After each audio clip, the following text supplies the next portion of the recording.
అశ్వగంధ గురించి ఈరోజు తెలుసుకుందాం. ఈ అశ్వగంధ అనేది కొత్తగా పేరు ఐడెంటిఫై చేయని సమస్యకు కూడా ఔషధం. పేరు కొత్తగా పెట్టని జబ్బుకు కూడా పెన్నేరుగడ్డ, పేరు లేని వ్యాధికి పెన్నేరుగడ్డ అనేది మన గ్రామాల్లో చెప్పుకునే ఒక పదం. ఈ అశ్వగంధని ఎవరైతే ఉదయం పరగడుపున ఒక పావు చెంచా కప్పు పాలలో కలిపి తాగుతూ ఉంటారో తల నుంచి పాదాల వరకు నరాలకి రక్త ప్రసరణ బాగవుతుంది.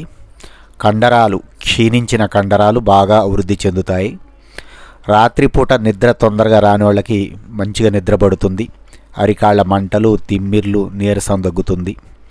మోకాళ్ళ నొప్పులు తగ్గుతాయి. విపరీతంగా జ్ఞాపక శక్తి పెరుగుతుంది.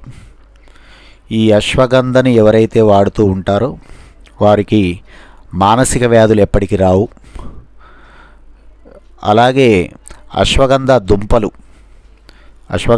దుంపలను తీసుకొచ్చుకొని ఒక 1/2 కేజీ అశ్వగంధ దుంపలు, 1 కేజీ ఒక లీటర్ ఆవు పాలు, ఈ అశ్వగంధ దుంపలు ఆవు పాలల్లో వేసి పొయ్యి మీద పెట్టి ఒక సన్న మంట మీద మరిగిస్తూ ఈ పాలన్నీ ఇంకిపోయి అశ్వగంధ దుంపలు మిగిలేటట్టుగా మరిగించి ఆ దుంపల్ని ఎండకి ఎండబెట్టుకొని దంచి పొడిగా మార్చి ఆ పొడిని రోజు ఇట్లా పాలలో కలిపి తాగుతున్నా కూడా ఇంకా మంచి ప్రయోజనం జరుగుతుంది. సంతానలేమి సమస్యలకు కూడా చాలా గొప్ప ఔషధం ఇది. మీరందరూ ఈ అశ్వగంధ చూర్ణాన్ని వాడుకొని ఆరోగ్యాలని బాగు చేసుకోవాలని కోరుకుంటున్నాను.